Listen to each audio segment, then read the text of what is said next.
Um, Good afternoon, and thank you for coming. I'm going to take my hat off because I was told that it creates shadows, but libraries have been an important part of my life for the past 20 years. Much longer than that, but for the past 20 years, the library world has played a huge role in my life and my career. So I thought I'd pay tribute to the librarians out there. Go ahead. So the world of comics, graphic novels, and visual literacy, we take these things for granted. We've seen cartoons and comics for all of our lives. And these images that we have, we see so much more of them now. And this is such a common statement right here, is that people aren't good readers or they don't have attention spans. That's not right. If you see what Mona Lisa says there, we process information much faster. You need to deliver it better for us. You need to be more accurate in the information you provide. Because we are visual creatures. We learn at the speed of our vision. Think about that. When you're driving down the road, 80 miles an hour maybe, and you see signs, you need to make sure you're making one side of the road or the other. It also is a matter of survival. When you go outside, this goes back as far as you can in human existence. If you see the bear out there, you know you're not supposed to use the outhouse at that moment, right?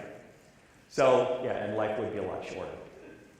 But where the struggles began with us as readers begins in elementary school. There's a point where picture books are taken away and we're forced into text. And more than half of the kids in the classroom are not prepared for it. This is what they feel. This is what they see. That's who I was at that moment. It was all this code that I didn't know how to decipher. And some of the cases we have over the history of mankind, there's texts that have been created, hieroglyphs, petroglyphs, that take forever for somebody to figure out and do translations.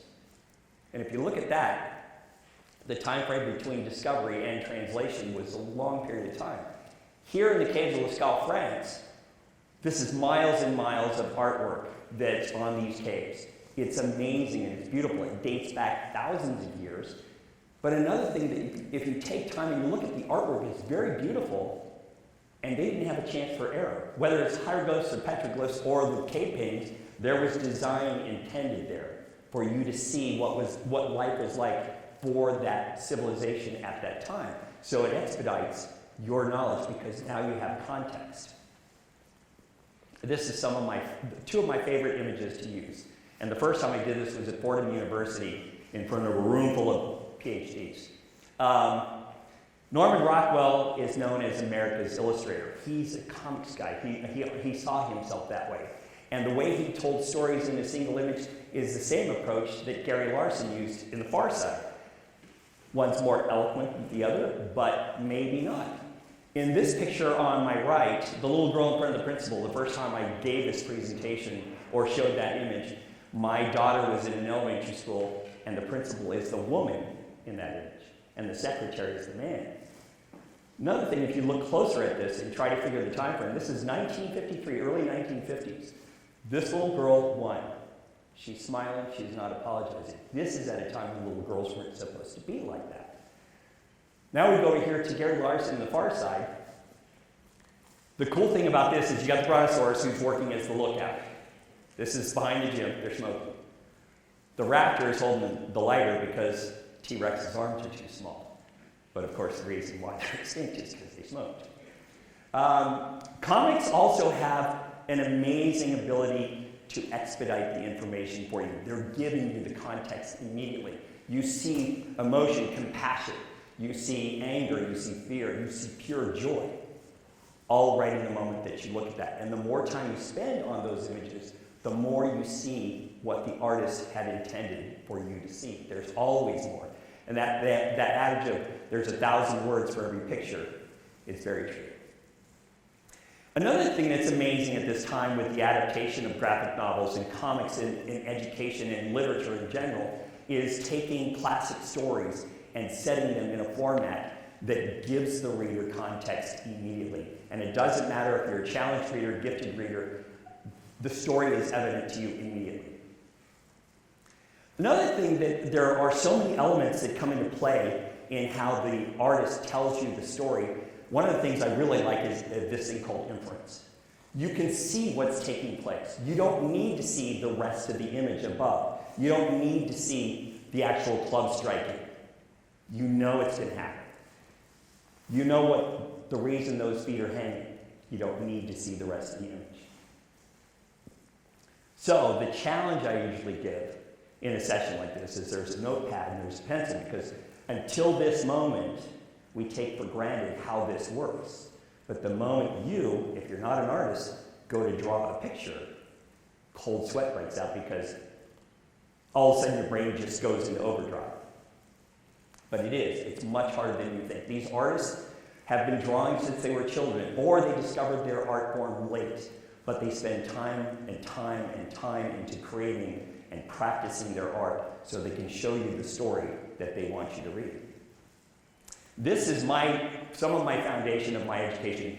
In 3rd grade, I was a struggling reader. In 4th grade, I discovered Batman, The Hobbit, and Doonesbury. Batman was awesome because he used his mind instead of physical violence. Well, he didn't need superhuman strength. He used his intelligence.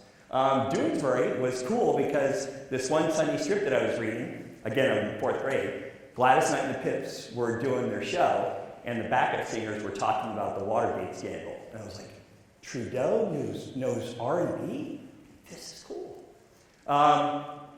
Reggie in Archie Comics, I learned that look in his eye, that's somebody I can't trust, and that's where I learned that. The first time I saw somebody, I learned to read faces because of Reggie. One Punch Man is one of the funniest comics out of Japan. It's a wonderfully dryly written story. Sailor Moon. Sailor Moon represents this great friendship that take place in manga stories. And the parents aren't involved, the adults aren't involved. It's these friends who bond together to help each other and save the world. And then Bill the Cat comes from Bloom County. He's a side character in the story that is just one of those fascinating, hilarious things that happen. And he had his own band, Billy and the Boingers, and it was a little vinyl record that was attached to the Sunday Funnies one day. But thanks to Batman, that opened the door, and Trudeau opened the door for me as well, as giving me context for these stories that I wanted to read, and that opened up a whole other world for me as well. So, yes, they're different than real books that are prose, but for me, they're better. They provide a reader context in place that they escape to and can see. And once those doors are opened, life gets a lot better. Thank you very much.